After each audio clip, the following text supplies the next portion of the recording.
Hello students, icon টিউটার্সের পক্ষ থেকে স্বাগত জানাচ্ছি। আমরা পদার্থবিজ্ঞান দ্বিতীয় অধ্যায়ে আলোচনা করছি। আজকে আমাদের এই অধ্যায়ের দ্বিতীয় লেকচার।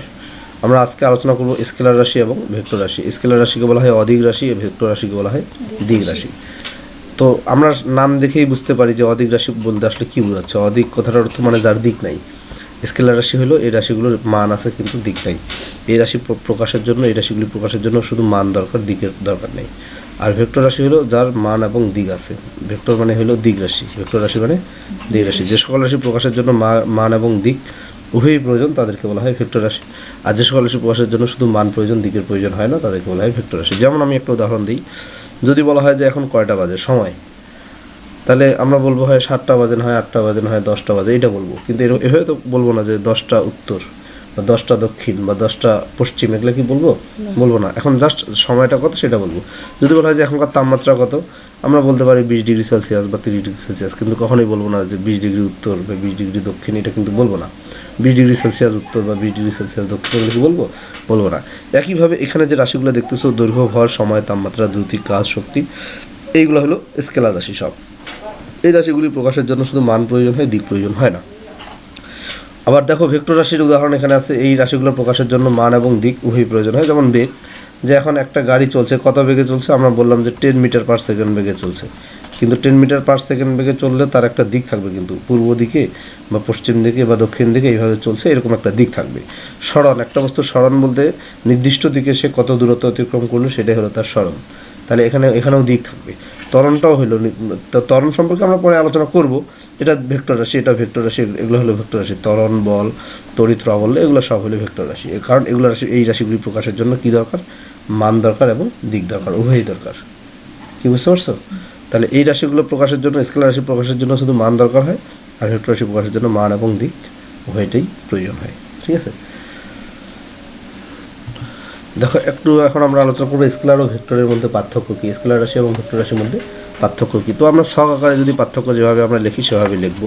ঠিক আছে, তো এইদিকে আমরা প্রথমে লিখবো স্কেলার রাশি প্রকাশের জন্য শুধু মানের প্রয়োজন, দিকের প্রয়োজন নেই। আর এখানে লিখবো ভেক্টর রাশি প্রকাশের জন্য মান ও দিক উভয়ই প্রয়োজন, মানে মানও আছে দিকও আছে। আর এটার মান নাই, মান আছে শুধু দিক, শুধু মান আছে দিক নেই। 2 নম্বর পার্থক্য আমরা লিখবো স্কেলার রাশির যোগ বিয়োগ সাধারণ বীজগণিতিক নিয়মে হয়। কি বললাম? স্কেলার রাশির যোগ বিয়োগ সাধারণ গণিতের নিয়মে হয়, কিন্তু ভেক্টর রাশির যোগ বিয়োগ সাধারণ গণিতের নিয়মে হয় না। এটার যোগ বিয়োগ হয় ভেক্টর বীজগণিত বলে একটা গণিতের একটা শাখা আছে, ভেক্টর বীজগণিত নিয়মে হয়। ঠিক আছে, সাধারণ গণিতের নিয়মে ভেক্টর রাশির যোগ বিয়োগ ইত্যাদি হয় না। মানে গাণিতিক ক্যালকুলেশনগুলো, ভেক্টর রাশির গাণিতিক ক্যালকুলেশনগুলো সাধারণ নিয়মে হয় না। 3 নম্বর হইল স্কেলার রাশির যেহেতু মান আছে, শুধু মান পরিবর্তন হলেই রাশির পরিবর্তন হয়। কি বললাম? স্কেলার রাশির মান পরিবর্তন হইলেই রাশির পরিবর্তন হয়, কিন্তু ভেক্টর রাশির মান শুধু মান পরিবর্তন হলেও পরিবর্তন হবে, শুধু দিক পরিবর্তন হলেও পরিবর্তন হবে, এবং মান ও দিক উভয়ই যদি পরিবর্তন হয় তাও পরিবর্তন হবে। তার মানে স্কেলার রাশির পরিবর্তন একভাবে হতে পারে, শুধু মানের পরিবর্তনই হতে পারে। কিন্তু ভেক্টর রাশির পরিবর্তন মানের পরিবর্তনে হতে পারে, শুধু দিকের পরিবর্তনেও হতে পারে, অথবা মান ও দিক উভয়ই যদি পরিবর্তিত হয় তাও পরিবর্তন হতে পারে। এই হলো পার্থক্য, মূল পার্থক্য। সংজ্ঞা প্রথমে লিখবা, তারপরে তার গাণিতিক ক্যালকুলেশন সাধারণ নিয়মে হয়, কিন্তু ভেক্টরের গাণিতিক ক্যালকুলেশন সাধারণ নিয়মে হয় না। আর পরিবর্তনটা হলো শুধু মানের পরিবর্তনে পরিবর্তিত হয়, আর ভেক্টরের পরিবর্তনটা মান অথবা দিক অথবা উভয়ের পরিবর্তনে পরিবর্তিত হয়। এখন আলোচনা করবো ভেক্টর রাশি কীভাবে প্রকাশ করা হয়। ভেক্টর রাশি প্রকাশ করার সিস্টেমটা কি? একটা অক্ষর একটা মনে করো যে রাশির একটা প্রতীক থাকে, তাই না? মনে করো এটা একটা রাশির প্রতীক। এটা যদি ভেক্টর রাশি হয়ে থাকে তাহলে উপরে তীর চিহ্ন দিতে হবে। বুঝা গেছে? মনে করো এটা একটা রাশির প্রতীক, এটার উপরে তীর চিহ্ন দিতে হবে। এই তীর চিহ্ন দিয়ে বোঝাবে যে এটা একটা ভেক্টর রাশি। কি বোঝা গেছে কথা? আবার যদি এই রাশিটার মান শুধু প্রকাশ করতে চাই, এই তীর চিহ্ন দিয়ে দিক বোঝাচ্ছে, তীর চিহ্ন দিয়ে কী বোঝাচ্ছে? দিক। যদি শুধু এ লিখি তাহলে শুধু রাশিটার মান বোঝাবে। আমি শুধু এ লিখলাম তাহলে কী হবে? রাশিটার মান বোঝাবে। অথবা এইভাবে লিখলেও রাশিটার মান বোঝায়, দুই দিকে দুইটা টান দিলাম। ঠিক আছে, মডুলাস চিহ্ন বলে এই চিহ্নটাকে। কী বলে? মডুলাস চিহ্ন, মডুলাস, মোট চিহ্ন। ঠিক আছে, মোট, এই চিহ্নটা দিয়েও কিন্তু রাশিটির মান বোঝায়। ঠিক আছে, ভেক্টরের দুই দিকে দুইটা টান দিলা, এটাতে মান বোঝাবে। এই জিনিসটা আর এই জিনিসটা একই কথা। তাহলে ভেক্টর রাশি প্রকাশের জন্য কি হবে? যে রাশির যে প্রতীক আছে তার উপরে একটা তীর চিহ্ন দিতে হবে। আর কোনো চিত্রে যদি ভেক্টর রাশিকে প্রকাশ করা হয়, চিত্রে এরকম একটা রেখা দ্বারা যদি ভেক্টর রাশিকে প্রকাশ করে, তাহলে রেখার মাথায় একটা তীর চিহ্ন দিতে হবে। কি বোঝা গেছে? রেখার মাথায় তীর চিহ্ন দিয়ে রাশিটিকে প্রকাশ করতে হবে। কি বোঝা গেছে? কোনো সমস্যা আছে? দেখো, আমরা গতি সংক্রান্ত কিছু রাশি নিয়ে আলোচনা করব। প্রথমে আলোচনা করব দূরত্ব ও সরণ। দূরত্ব ও সরণ জিনিসটা কি আমি একটু চিত্রের মাধ্যমে দেখাই। মনে করো তুমি এ বিন্দুতে ছিলা, এখানে ছিলা, এখান থেকে তুমি বিতে গেলা, এটা এই দূরত্বটা হলো 3 মিটার। বি থেকে তুমি সিতে গেলা, এই দূরত্ব হলো 2 মিটার। তাহলে আমি তোমার মোট অতিক্রান্ত দূরত্ব কত? তাহলে আমরা বলতে পারি মোট অতিক্রান্ত দূরত্ব 3 + 2 = 5 মিটার। মানে তোমার মোট অতিক্রান্ত দূরত্ব হলো 5 মিটার। কিন্তু যদি বলি সরণ কত, তোমার সরণ কত? সরণ কিন্তু 5 মিটার না। সরণটা কিভাবে হবে? সরণটা হলো তুমি আদি বিন্দু, তোমার যেখানে আদি বিন্দু ছিল এ, এখান থেকে শেষ বিন্দু, এই আদি বিন্দু থেকে শেষ বিন্দু পর্যন্ত একটা সরলরেখা আঁকতে হবে। এই যে দূরত্বটা, সরলরৈখিক যে দূরত্বটা, এইটাই হলো তোমার সরণ। কি বোঝা গেছে? কারণ সরণ হলো দূরত্ব এবং সরণ এই দুটোর মধ্যে একই ধরনের রাশি। এইটা হলো স্কেলার রাশি, এটা হলো ভেক্টর রাশি। দূরত্বটা হলো স্কেলার রাশি, সরণটা হলো ভেক্টর রাশি। আমি আরেকটা উদাহরণ দিয়ে দেখাই। মনে করো তুমি এ থেকে বিতে গেলা, এটা হলো 3 মিটার। আবার এখান থেকে ঘুরে আসলা, এখানে 2 মিটার। এখান থেকে সিতে চলে আসলো 2 মিটার। তাহলে তোমার মোট অতিক্রান্ত দূরত্ব কত হবে জানো? 3 মিটার আর 2 মিটার, 5 মিটার। কিন্তু তোমার সরণ কিন্তু 1 মিটার হবে। তোমার সরণ 1 মিটার কীভাবে? যা তুমি, তোমার আদিবিন্দু কোনটা? আদিবিন্দু ছিল এ, এখান থেকে শুরু, শেষ কোথায়? সি। তাহলে এইটুক দূরত্ব কত হবে? 1 মিটার। কারণ এটা পুরোটা 3 মিটার, এটা 2 মিটার বাদ দিলে, হ্যাঁ বুঝতে পারছো? 3 মিটার থেকে 2 মিটার বাদ দিলে 1 মিটার হচ্ছে। তাহলে তোমার সরণ কিন্তু 1 মিটার। তাহলে দূরত্ব আর সরণের মধ্যে ডিফারেন্সটা বুঝছো? দূরত্বের কোনো দিক নাই আর সরণের দিক আছে। এবং সরণ কীভাবে পরিমাপ করা হচ্ছে? আদিবিন্দু থেকে শেষ বিন্দুর যে সরলরৈখিক দূরত্ব, সেই দূরত্বটাই হলো সরণ। মনে করো তুমি এখান থেকে যাত্রা শুরু করলা, এখান থেকে এদিক দিয়ে অনেক দূর ঘুরলা, ঘুরে এইখানে আসলা, এইখানে বি বিন্দুতে আসলা। তাহলে তোমার অতিক্রান্ত দূরত্ব যদি হিসাব করতে চাই, তাহলে তুমি যত দূর ঘুরছো পুরো রাস্তাটাই হবে। কিন্তু যদি সরণ হিসাব করি, সরণ কত? তাহলে এইটুকু, এ থেকে বি, এবং এটার দিক থাকবে এ থেকে বি এর দিকে। দিকটা কোন দিকে থাকবে? এ থেকে বি এর দিকে। কি বুঝতে পারছো? তাহলে দূরত্ব ও সরণ মোটামুটি বোঝা গেছে। সরণের সংজ্ঞাটা আছে এরকম, দূরত্বের অ্যাকচুয়ালি তোমাদের ওইভাবে সংজ্ঞা হয় না। সরণের সংজ্ঞাটা হলো কোনো নির্দিষ্ট দিকে অতিক্রান্ত দূরত্বকে সরণ বলে। কোনো নির্দিষ্ট দিকে অতিক্রান্ত দূরত্বকে সরণ বলে। কি বোঝা গেছে? নির্দিষ্ট দিকে হইতে হবে, এলোমেলোভাবে যেটা হবে সেটা না। প্রথম বিন্দু থেকে শেষ বিন্দু পর্যন্ত যে সরলরৈখিক দূরত্ব, সেটাই হলো সরণ। কি বোঝা গেছে? দেখো, দ্রুতি নিয়ে আলোচনা করব। দ্রুতির সংজ্ঞা আমি লিখছি, সময়ের সাথে বস্তুর অবস্থানের পরিবর্তনের হারকে দ্রুতি বলে। হার বলতে আসলে এখানে কি বোঝাচ্ছে? হার বলতে সময়ের সাথে হার, এই জিনিসটার সাথে কিন্তু এটা সম্পর্ক।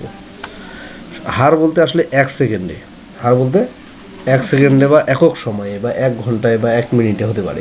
একক সময়ে বা 1 ঘন্টায় বা 1 সেকেন্ডে বা 1 মিনিটে অবস্থানের পরিবর্তন কি? অবস্থানের পরিবর্তনের হার বলছে না? সময়ের সাথে বস্তুর অবস্থানের পরিবর্তনের হারকে দ্রুতি বলে। এর মানে হলো বস্তু 1 সেকেন্ডে বা 1 মিনিটে বা 1 ঘন্টায় যে দূরত্ব অতিক্রম করে তাকে দ্রুতি বলে। আমি একটা উদাহরণ দিই। মনে করো একটা বস্তু 10 সেকেন্ডে যায়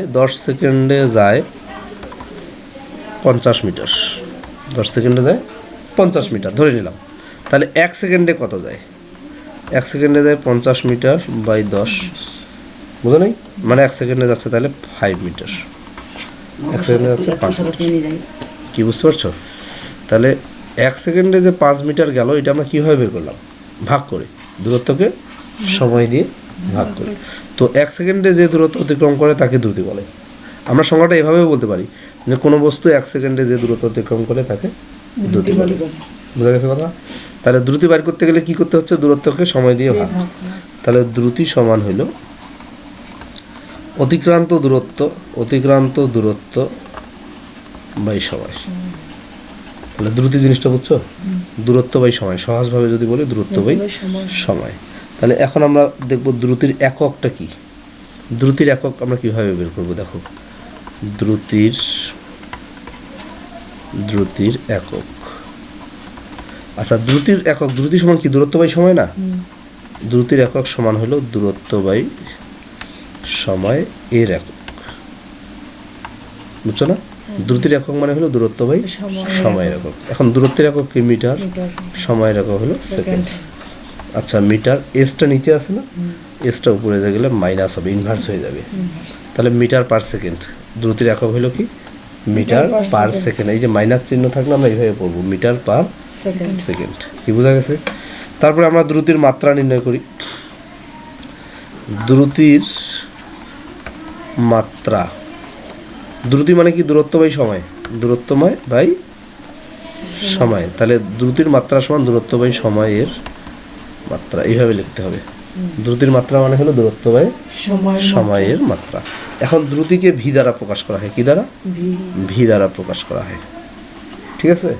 তাহলে ভি সমান হলো দূরত্ব, মানে দূরত্বের মাত্রা হলো এল, সময়ের মাত্রা হলো টি।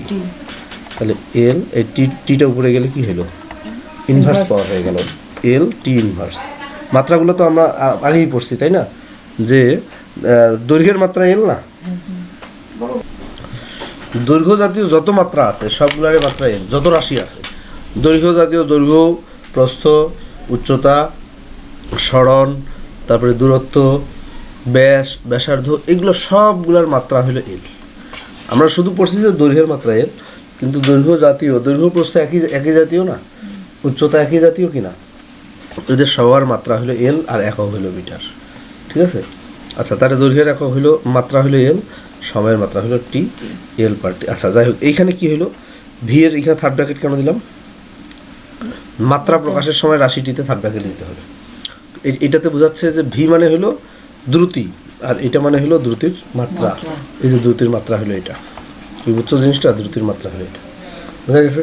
আরেকটা জিনিস এখানে আমি লিখি নাই, যেটা লেখা উচিত ছিল, আমাদের দ্রুতি সমান কি পাইলাম আমরা? দ্রুতি সমান দূরত্ব বাই সময়, দূরত্ব বাই সময়। তাহলে দ্রুতিকে ভি দ্বারা প্রকাশ করা হয়, দূরত্বকে ডি দ্বারা প্রকাশ করা হয়, সময়কে টি দ্বারা। তাহলে ভি সমান ডি বাই টি, ভি সমান ডি বাই টি। কি জিনিসটা বুঝতে পারছো? এরপরে আমাদের কি টপিক আছে দেখো এখানে, গড় দ্রুতি। গড় দ্রুতি জিনিসটা কি? মনে করো তুমি এই বিন্দু থেকে যাত্রা শুরু করছো, এই বিন্দু, এটা হলো তোমার চিলাহাটি, চিলাহাটি থেকে তুমি ডোমার গেছো, এটা সিতে চিলাহাটি, এটা হলো ডোমার। চিলাহাটি থেকে তুমি ডোমার যাচ্ছ, তাহলে এখানে তোমার এই গতিপথে, তোমার যাওয়ার পথে রাস্তা দিয়ে যখন যাচ্ছ, সবসময় কিন্তু তোমার দ্রুতিটা একই থাকবে না, দ্রুতিটা কখনো বেশি থাকবে, কখনো কম থাকবে। হয়তো রাস্তায় কোনো ভিড় দেখলা, তাহলে গাড়িটা ব্রেক করলা, আবার ফাঁকা রাস্তা পাইলে জোরে গেলা, তাই দ্রুতি কখনো কম হয়, কখনো বেশি হয়। তো যাই হোক, এখানে গড় দ্রুতি বলতে বোঝাচ্ছে মোট অতিক্রান্ত দূরত্বকে মোট সময় দিয়ে ভাগ করতে হবে। কি বললাম? মোট অতিক্রান্ত দূরত্বকে মোট সময় দিয়ে ভাগ করলে যে দ্রুতি পাওয়া যায় তাকে বলা হচ্ছে গড় দ্রুতি। কি বুঝতে পারছো? গড় দ্রুতি মোট অতিক্রান্ত দূরত্ব বাই মোট সময়। তাহলে গড় দ্রুতি হলো মোট অতিক্রান্ত দূরত্ব বাই মোট সময়, মনে থাকবে? আচ্ছা, আরেকটা এখানে মিসিং হয়ে গেছে আমার, তাৎক্ষণিক দ্রুতি, এটা লেখা হয়নি, সেটা হলো তাৎক্ষণিক দ্রুতি। তাৎক্ষণিক দ্রুতি, তাৎক্ষণিক দ্রুতিটা মনে করো সি থেকে চিলাহাটি থেকে তুমি ডোমার যাচ্ছ, বিভিন্ন জায়গায় তোমার বেগ বিভিন্ন ছিল, এই জায়গায় মনে করো একটা ব্রিজ আছে, এই ব্রিজটা অতিক্রমকালে তোমার দ্রুতি কত ছিল এটা আমরা পরিমাপ করতে চাই। তো ব্রিজটা অতিক্রম করে একটা, মানে জাস্ট একটা নির্দিষ্ট মুহূর্তে তোমার দ্রুতিটা কত ছিল, বা এখানে একটা গাছ ছিল, এই গাছটাকে যখন তুমি ক্রস করছিলা তখন তোমার দ্রুতি কত ছিল, এই দ্রুতিটাকে বলা হচ্ছে তাৎক্ষণিক দ্রুতি। বুঝা গেছে? কোনো নির্দিষ্ট মুহূর্তের দ্রুতিকে বলা হচ্ছে তাৎক্ষণিক দ্রুতি। এবং এটা বাই করতে হবে কিভাবে? মনে করো এখানে তুমি নির্ণয় করতে যাচ্ছ এইটুকু, এখান থেকে এইটুকু, এই সময় তোমার দ্রুতি কত ছিল, তাহলে এটা কীভাবে নির্ণয় করা যাবে? এই দূরত্বটাকে বের করতে হবে, এই দূরত্বটাকে এইটুকু এই জায়গাটুকু পার হইতে কত সময় লাগছে সেই সময় দিয়ে ভাগ করতে হবে। মানে ক্ষুদ্রতম দূরত্বটাকে, অনেক ক্ষুদ্র একটা দূরত্ব, এই দূরত্বকে এখানে এইটুকু পার হইতে তো সময়টাও অনেক কম লাগবে, সময়টাও অনেক ক্ষুদ্র হবে, সেই ক্ষুদ্র সময় দিয়ে ভাগ করতে হবে। মানে কোনো ক্ষুদ্র সময়ে অতিক্রান্ত দূরত্বকে ওই ক্ষুদ্র সময় দ্বারা ভাগ করলে যে দ্রুতি পাওয়া যাবে তাকে বলা হচ্ছে তাৎক্ষণিক দ্রুতি। তার তাৎক্ষণিক দ্রুতি আমরা বুঝলাম। এখন আসি বেগ। দ্রুতি আর বেগ একই জিনিস, জাস্ট এটা দিক আছে। দ্রুতি আর বেগ আমি বললাম একই জিনিস, শুধু এটার দিক আছে, বেগের শুধু দিক নাই, এই হলো পার্থক্য। তারপরে আমরা বলতে পারি যে নির্দিষ্ট দিকে কোনো বস্তু একক সময়ে যে দূরত্ব অতিক্রম করে তাকে বেগ বলে। কি বললাম? নির্দিষ্ট দিকে কোনো বস্তু একক সময়ে যে দূরত্ব অতিক্রম করে তাকে বেগ বলে। অথবা বেগের যে সংজ্ঞাটা তোমাদের বই আছে, সময়ের সাথে বস্তুর সরণের হারকে বেগ বলে। সময়ের সাথে বস্তুর সরণের হারকে বেগ বলে।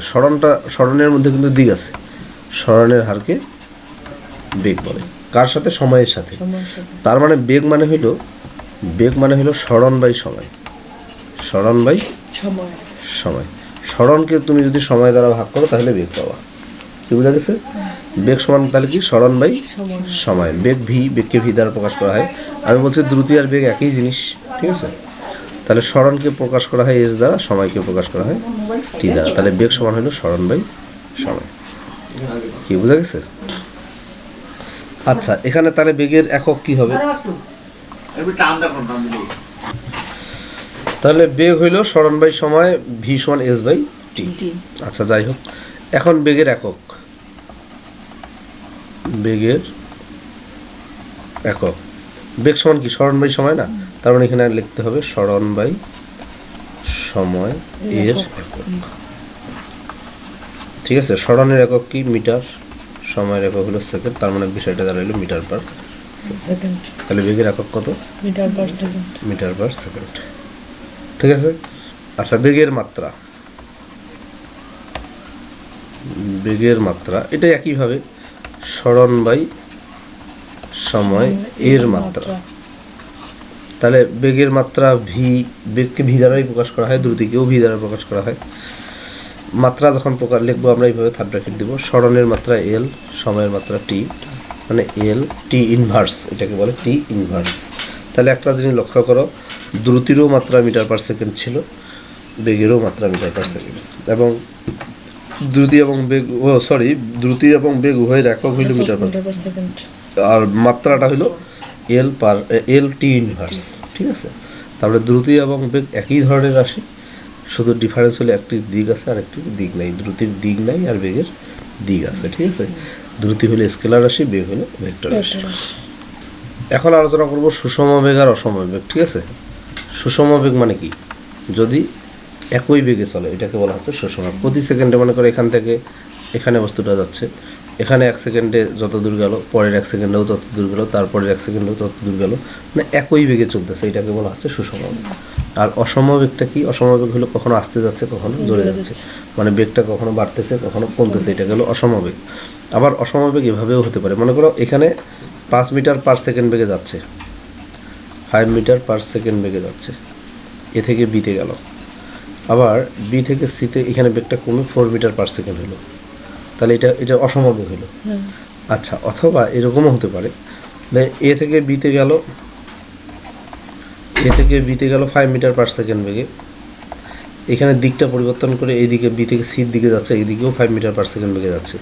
বেগ কিন্তু একই আছে, দেখো এখানে মানটা একই, এখানেও 5 মিটার পার সেকেন্ড, এখানেও 5 মিটার পার সেকেন্ড, কিন্তু কি চেঞ্জ হয়েছে বলো তো? দিক চেঞ্জ হয়েছে। তাহলে এই বেগটাও কিন্তু অসম বেগ। শুধুমাত্র দিক পরিবর্তন হলেও ভেক্টর রাশির পরিবর্তন হয়। বুঝা গেছে?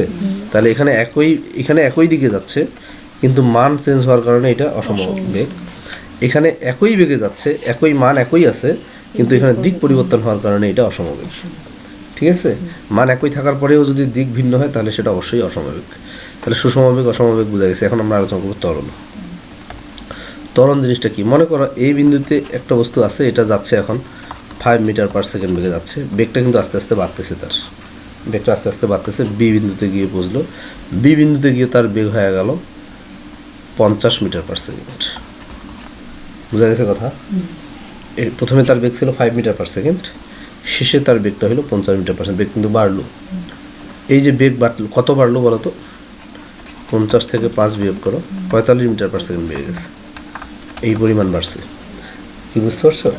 এখন এ থেকে বিতে তার যাইতে মনে করো সময় লাগছে 5 সেকেন্ড। কত সেকেন্ড? 5 সেকেন্ড। তাহলে 5 সেকেন্ডে তার বেগ কত বাড়লো? 45 মিটার পার সেকেন্ড বাড়লো। তাহলে প্রতি সেকেন্ডে কত বাড়লো? 5 সেকেন্ডে যদি 45 বাড়ে, 5 সেকেন্ডে তার বেগ বৃদ্ধি হইল কত? 45 মিটার পার সেকেন্ড। তাহলে 1 সেকেন্ডে তার বেগ কত বাড়লো? 45কে 5 দিয়ে ভাগ হবে, তাহলে কত? 9 মিটার পার সেকেন্ড। তাহলে প্রতি সেকেন্ডে তার বেগ কত করে বাড়ছে? 9 মিটার পার সেকেন্ড করে বাড়ছে। এইটাকে বলা হচ্ছে ত্বরণ। প্রতি সেকেন্ডে যে পরিমাণ বেগ বৃদ্ধি পায় তাকে ত্বরণ বলে। ঠিক আছে? সুষমবেগে অসমবেগে গতিশীল, অসমবেগ কিন্তু এটা বেগটা আস্তে আস্তে বাড়তেছে মানে কি অসমবেগে চলন্ত কোনো বস্তু বা গতিশীল বস্তু প্রতি সেকেন্ডে যে পরিমাণ বেগ বৃদ্ধি পায় তাকে ত্বরণ বলে, অথবা সময়ের সাথে বস্তুর অসমবেগের পরিবর্তনের হারকে ত্বরণ বলে, বেগের পরিবর্তনের হারকে ত্বরণ বলে। কি বললাম? বেগের পরিবর্তনের হারকে ত্বরণ বলে। ত্বরণটা আমরা কীভাবে নির্ণয় করলাম খেয়াল করো। এই 45কে 5 দিয়ে ভাগ করলাম, তাই না? 45টা কি 5 কি 45 কি বলো তো? Meter per second. Meter per second তো হয়। এই জিনিসটা কি আসলে? এটা হলো বেগ বৃদ্ধি, আর টিটা 5 হলো সময়টা, 5 সেকেন্ডটা হলো কি সময়। তাহলে ত্বরণ বাই করতে গেলে কিভাবে বাই করতে হবে? বেগ বৃদ্ধিটাকে সময় দিয়ে ভাগ করতে হবে, বেগ বৃদ্ধিটাকে সময় দিয়ে ভাগ করতে হবে। দেখো এখানে একটা বস্তুর বেগ ছিল ইউ, এটা হলো আদি বেগ, আর এখানে গিয়ে তার বেগটা হয়ে গেল ভি। তাহলে তার বেগের পরিবর্তনটা কত হলো? এটা শেষ বেগ আছে, ভিটা হলো শেষ বেগ। তাহলে তার বেগের পরিবর্তন কত হলো? V minus U. বেগের পরিবর্তন হলো ভি মাইনাস ইউ কত, এবং এখান থেকে এখানে যাইতে তার সময় লাগছে টি সেকেন্ড। কত সেকেন্ড? টি সেকেন্ড। তাহলে টি সেকেন্ডে বেগের পরিবর্তন কত হলো? V minus you. 1 সেকেন্ডে বেগের পরিবর্তন কত হবে? V minus you by T. বুঝা গেছে? তাহলে 1 সেকেন্ডে যে পরিমাণ বেগের পরিবর্তন হয় তাকে কিন্তু ত্বরণ বলে। তাকে কি বলে? ত্বরণ বলে। তাহলে ত্বরণ বের করতে গেলে কীভাবে বের করতে হবে? বেগের পরিবর্তনকে সময় দিয়ে ভাগ করতে হবে, বেগের পরিবর্তনকে সময় দিয়ে ভাগ করতে হবে। তাহলে আমরা বলতে পারি যে ত্বরণ এ সমান বেগের পরিবর্তন বাই সময়। এটা ভি মাইনাস ইউ মানে হলো বেগের পরিবর্তন, আর টিটা হলো সময়। ত্বরণকে এ দ্বারা প্রকাশ করা হয়, এক্সিলারেশনের এ। ঠিক আছে? তাহলে এ সমান V minus you by T. বুঝতে পারছো? মানে বেগের পরিবর্তন বাই সময়। আমি বেগের বাই সময়। ত্বরণকে আমরা এইভাবে লিখতে পারি, বেগের পরিবর্তন বাই সময়। আবার বেগ যদি কমে তাহলে সেটাকে বলে মন্দন। এটা তো বেগ আমরা বাড়ছে, ধরে নিলাম যে বাড়ছে। বেগ যদি কমে, প্রথমে বেগ ছিল 50, শেষে হয়ে গেল 5, কমতে কমতে হয়ে গেল 5। গাড়ি ব্রেক করছে, গাড়ি ব্রেক করলে কি বেগ কমবে? তখন এই ত্বরণটাকে বলা হচ্ছে মন্দন। ঠিক আছে? ঋণাত্মক ত্বরণকে বলা হয় মন্দন। ঠিক আছে? মন্দন বুঝছো? তাহলে সময়ের সাথে বেগ হ্রাসের হারকে মন্দন বলে। বেগ যদি কমে তাহলে সেটাকে বলে মন্দন। বুঝা গেছে? ত্বরণ আর মন্দন। তারপরে সুষম ত্বরণ, অসম ত্বরণ। সুষম ত্বরণ মানে, আচ্ছা ত্বরণের একক নিয়ে একটু আলোচনা করা দরকার। ত্বরণের একক কীভাবে নির্ণয় করা যায় দেখো। ত্বরণ সমান আমরা কি বললাম? বেগের পরিবর্তন বাই সময়। মানে উপরে বেগের পরিবর্তন, নিচে হলো সময়, নাকি? তাহলে ত্বরণের একক হলো বেগ বাই সময়ের একক, বেগ বাই সময় এর একক। বুঝতে পারছো? মানে বেগের পরিবর্তন বাই সময় না, কিন্তু বেগের পরিবর্তনের যা একক বেগেরও তাই একক। বুঝতে পারছো? তাহলে ত্বরণের একক হলো বেগ বাই সময়ের একক। আমরা বেগের একক বাইর করছি মিটার পার সেকেন্ড, তাই না? আর সময়ের একক হলো সেকেন্ড, হয় কি না? তাহলে দেখো মিটার, আচ্ছা এই যে এস টু দি পাওয়ার -1 আছে এখানে, এই এসটা উপরে গেলে কি হবে? -1 হবে। তাহলে কত হচ্ছে? M S to the power -2, -1 আর -1 যোগ করলে কত হয়? -2। এইটা হলো metre per second square, metre per second square. ত্বরণের একক হলো মিটার পার সেকেন্ড স্কোয়ার। বুঝা গেছে? ত্বরণের মাত্রাটা আমরা কীভাবে বের করবো দেখো। ত্বরণের মাত্রা, দেখো ত্বরণের মাত্রা হলো বেগ বাই সময়ের মাত্রা। এখানে আমরা কাজ করি, বেগকে আমরা কি লিখতে পারি জানো? বেগ সমান কি পড়ছিলাম আমরা? সরণ বাই সময়, সরণ বাই সময়, তাই না? বেগ সমান কি হলো? সরণ বাই সময়। তার নিচে কিন্তু আরেকটা সময় আছে কিন্তু, দেখো উপরে যে বেগ আছে, বেগের পরিবর্তে আমি লিখলাম সরণ বাই সময়, নিচে আরেকটা সময় আছে। এখন এইটার এটা কি অবস্থায় আছে? ভাগ অবস্থায় আছে। তাহলে আমি এইভাবে লিখতে পারি, সরণ বাই সময় গুণন, উল্টে যাবে, নিচে এক আছে, একটা উপরে গেল, সময়টা নিচে আসলো। তাহলে উপরে সরণ, নিচে সময় আর সময় গুণ করলে কত হয়? সময় স্কোয়ার, হয় কি না? তাহলে আমরা এখন মাত্রা কিভাবে লিখবো দেখো। ত্বরণের মাত্রা, ত্বরণকে এ দ্বারা প্রকাশ করা হয়, কি দ্বারা? এ দ্বারা। তাহলে এই যে থার্ড ব্র্যাকেট দিয়ে তার মাত্রা, সরণের মাত্রা হলো এল, আর সময়ের মাত্রা হলো টি স্কোয়ার। স্কোয়ার কেন? এখানে যেহেতু স্কোয়ার আছে।